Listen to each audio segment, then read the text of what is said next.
I have a bit of a fertility update for you guys, and I'm just about to walk out the door, but I figured I would share it with you really quickly. So this lovely box is back into my life again. This is the Fertility box. We're going to be doing karyotype testing. I don't know what that is, but basically more bloods for me and Paul. And we haven't really had any major updates until recently, so I've been quite quiet on here as to updating you guys what's going on with protocol and things like that. But I figured now's a good time to tell you. So a couple weeks ago, Dr. B decided to take me off the Metformin shots, which is amazing. It's actually done me a huge favor. Metformin is supposed to regulate your white blood cell count, and to be honest, we had been on it for a few cycles and it hadn't really changed anything. My white blood cell counts were where they needed to be, and it's kind of like, again, experimental. But ultimately, being on the shots doesn't allow you to travel. You have to take the shots with you if you go anywhere, and we did try it for a few months and nothing really happened. So we didn't really have any update on our protocol until the other day, and I actually have kind of some bad news, which is kind of disappointing. However, it's promising and I'm trying to look at it as glass half full. But we took our LAD test, which is your leukocyte antibody detection test, which basically means the lit therapy, the shot of Paul's blood into my arm. It's to see if over however many weeks it worked. And ultimately we found out that it worked, but it didn't work to the level that we had expected it to get to. So we thought all of my T cells would come back, everything would be positive. We've done 2 of the shots, it would definitely work. And it turns out I'm actually only borderline. So obviously my body is heavily rejecting my husband's, which is really frustrating. But the positive side is it's borderline, and borderline means that the treatment is working. So this is one of the only measurable things that we can actually see. We can physically see that the injection is training my body. That being said, Paul's now heading back to Fertility to bring me back another shot. So he'll go out, he'll get his blood drawn, they'll put it into a centrifuge, they'll turn it into like this little baby vaccine, and then I will have it. It's disappointing because I thought we'd already be a few steps ahead, but unfortunately my body is strong and my immune system, it's kicking. It does not want to accept Paul's body. Ultimately, the good news is that it is working and we know that the treatment is working. The bad news is it's not working as fast as I had hoped it would. So that's number one. And we decided to take me off the Metformin shots just because if it hadn't done anything in a couple months, right now it's not going to work until we know that my T cells are changing and we know that my B cells or whatever it is are positive, and then I'm accepting Paul's body. So ultimately, I feel like my body is like in training right now. So the positive thing is that we'll be getting that shot and that will be happening soon, and then we'll test again to see if it's made more of an impact. Sometimes it takes people 4 or 5 shots of this. I know a lot of people now within this community that we have that have had like 1 or 2 of them and it works right away, and I was just wishful thinking that it would work right away for me, and shock, Murphy's Law, it didn't. That's one part of the protocol. And now the Metformin injections are off the table for a little bit until I get pregnant. The next part of the protocol that we've changed is I've been put on this thing called Metformin. Now, Metformin is normally for people who have diabetes. It means you could be insulin resistant.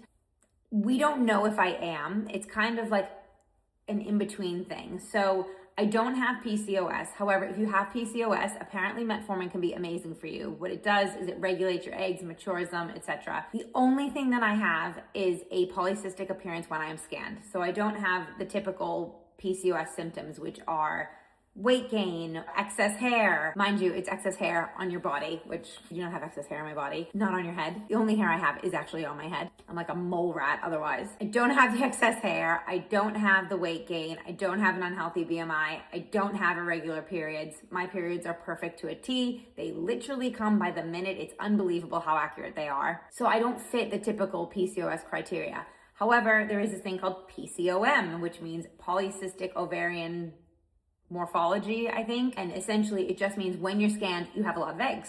And originally when we looked at this, we were like, this is amazing. You have so many eggs. And the doctor did say to me, and he does continue to say, that this means that your fertility will go on later in life, meaning that I can have babies in my 40s and that's really not an issue. So that was kind of like a positive, that having a polycystic appearance is kind of a positive because you have a lot of eggs. And they found out that I have an AMH of 21, which is your anti-Mullerian hormone. It's basically the amount of eggs that you have. And a lot of times when people have a hard time conceiving, it's because they don't have enough eggs, or they have old eggs, or they have very low AMH. And I have a high AMH, but it's still within that normal range, but it is high for someone my age.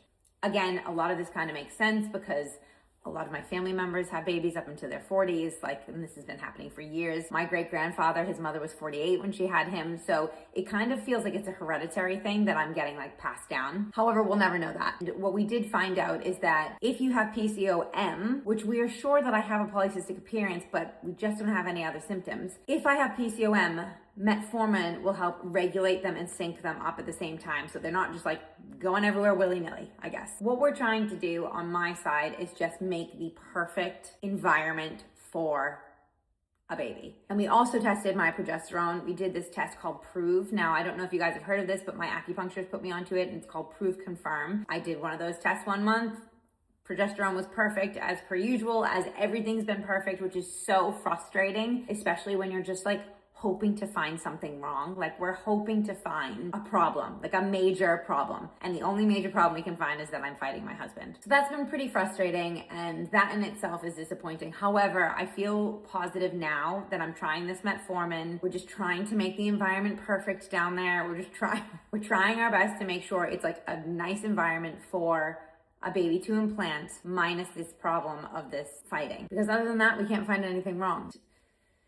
It's infuriating, and I don't want to have to go through IVF again. I don't know what I believe in terms of the IVF system, but I believe now all this testing is so much more necessary than me turning around and going, oh, we'll just try IVF, because it never would have worked. The good news is we're getting another shot, and that's important, and that's coming soon. I'm also being put on metformin, so we're trying something different. I'm off the injections, which to me is just a bit of a relief. I was upset at first, I'll be honest. I was pretty gutted. I was like, are you sure you don't want me on these? Are you sure I can handle it? I can stay in the country. I can be fine. And it turns out they were like, look, let's take a month off of it. So I took a little time off, and then we looked back at everything, and he was like, I don't even think you need them now. Now we're looking at a bigger picture. We have more information. I don't think you need them. So I'm off them for now. Doesn't mean they couldn't come back into the picture. He did tell me. Nextly, with my husband, it's been 3 months. So he's had another DFI scheduled. So we're waiting for results on that. Basically, we'll see the results and see if things have gotten better. I'm only assuming things have gotten better because in 3 weeks, his DNA fragmentation went from 80% to 19% with taking supplements. He literally took CoQ10 or whatever it was that we put in that other video, and his DFI changed dramatically in 3 weeks. So now it's been 3 months, and we will soon find out. Hopefully he's at an excellent level, which would be amazing. We'll worry about that later. We did do a very intense test here. It was here in the UK, and we've been waiting for results for ages, which I have to say, this is what Fertility is amazing at. They get the results to you so quickly. You're not waiting. We've been waiting for 3 weeks, and Paul's gonna go out and do another DFI test when he goes to Greece, and he's probably gonna get those test results first. This company has saved my freaking life. The next step, I guess now, is just to wait to see if this metformin works, if the DFI is better, the lit shot works, and I am really focused on not worrying about my age anymore. Even though here in the UK, everyone decided to tell me that I was old, and that was super frustrating. And they kept telling me, well, you're 37, you're 37. Even though once we looked at everything with the doctors in Greece, they were like, you have nothing to worry about age-wise. They're like, get that out of your head. And it's taken me a really long time to be able to accept that and be like, oh, well, that's not the problem. But it's felt like it was a problem for a really long time, just because over here in the UK, that's what they think. The default excuse is that the woman must be too old, instead of actually looking at the problem. Ours is an immunological issue, which means my egg, his sperm, they're fighting each other. The environment down there is like, what is this baby? And it's fighting off immediately. Moving forward, I feel a little bit more positive, and I don't want to do IVF if I don't have to. I'm willing to try anything else before IVF again. I just believe that we put all these hormones into my body that I did not need. My acupuncturist says the same thing. The doctors say the same thing. They're like, why did you do IVF?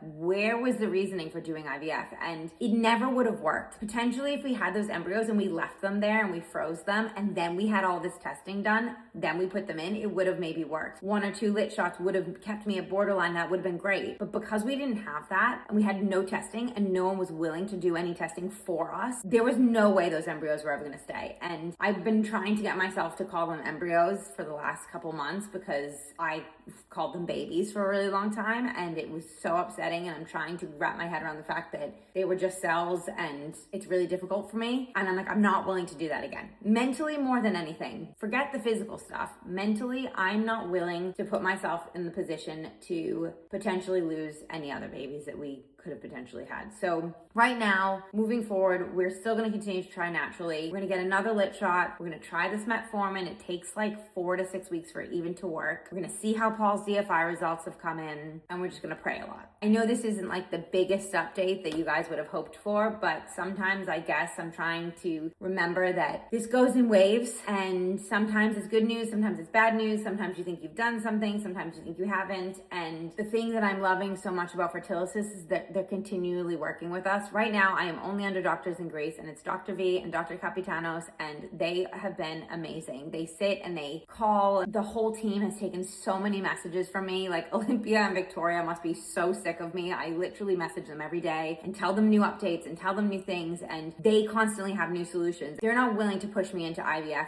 unless there's a bigger problem, and right now they can't find a bigger problem, which is exciting but also frustrating and discouraging at the same time. So the good news is my body's super healthy. The bad news is we still have a long way to go because this lit therapy needs to work in my body, and until it works, we don't know how long we'll be here for. So yeah. Ultimately, if we decided to do IVF a few months from now, we would definitely get a better outcome because we've already done all this prep beforehand. And the last thing that we are testing for, I probably should have told you this is karyotype genetic testing, which is just basically to see if there's any mutations with embryos. And I don't really know how it all works. And he was like, this is the last test. He's like, we don't really have anything else to test you guys for. This is extremely rare. That's not the problem. He's like, the problem is once we get the babies inside of you, your body is rejecting it because your body is saying, absolutely not.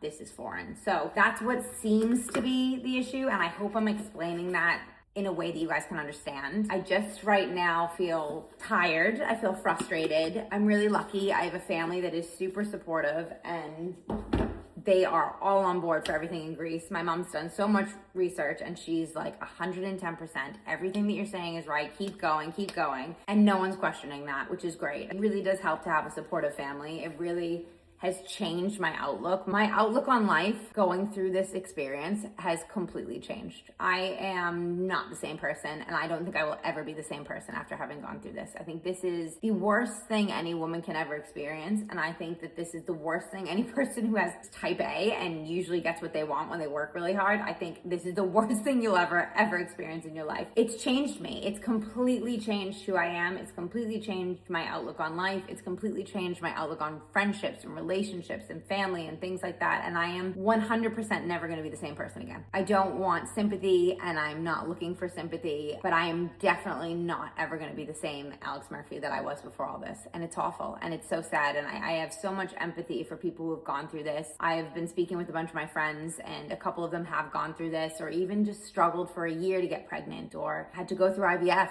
I have a friend that had 5 rounds of IUI and 3 rounds of IVF, and now she has 2 beautiful twins. And I'm like, how did you keep going? Because I can't even go again after 1. But I guess you just like hunker down and you do it, and I'll figure it out. I know I'll figure it out eventually, and I know we will get there. And I really genuinely feel like we're gonna have a baby naturally. That's like my gut feeling is telling me, just wait a little longer. It's gonna happen naturally. You don't need this. But again, we'll do what it takes to get there. Those of you that are going through this, like with me, there's a lot of you that send me messages every day and ask about me, and I'm so grateful because I don't have that support here. I really don't, and I need it. And I'm so lucky to have this online community and to be able to be on here and talk about it openly. And I'm hoping that this is helping. Like in my gut, it feels like this is hopefully going to help somebody. Somebody's going to watch this and say, oh my God, maybe we should try this, and bring that to their doctor. Because a lot of the things that were happening in the beginning with me and Dr. V was me bringing things to the table and then him checking it out, and vice versa. And it's a cumulative effort. And that's what I think is incredible about Fertility. Again, this isn't an ad for Fertility or anything, but what's incredible about them is that they are willing to listen. They're willing to ask questions. They're willing to question themselves and go back to other doctors. In the clinic that we went to here in the UK, it was disgusting. They shut us down immediately. They didn't listen to the questioning. You know, we've got ChatGPT now, guys. All you have to do is get on ChatGPT and you can figure it all out. When Dr. V came to me and said,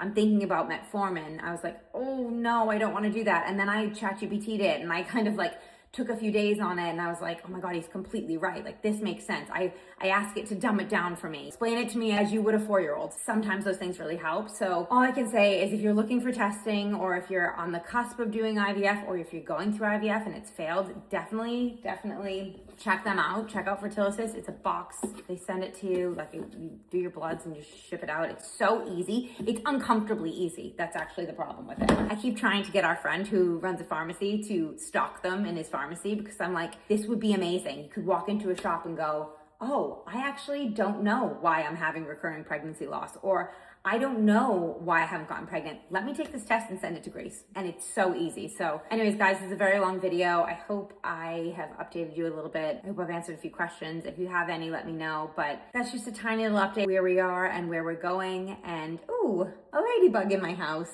Is it alive? I think it's alive. I hope it's alive. Anyways, guys, yeah, that's just a tiny little update. Wish us luck. Send us your prayers. And again, if there's anyone out here that has any more info, or if you've been in my situation where you have a good AMH, a high AMH, you're 37, no issues with anything else. The only issue seems to be reproductive immunology. But if you have any more info, please send it my way, because this has been such an amazing tool for me. Social media has been the tool that has led me to the next step and the next step. And when we finally do get pregnant, it will be because of you guys. It'll be because of social media. It'll be because of the content on here. It'll be because of the education on here. And I hope that I can do that for somebody else as well. So anyways, guys, we'll let you know how the next lit therapy shot goes.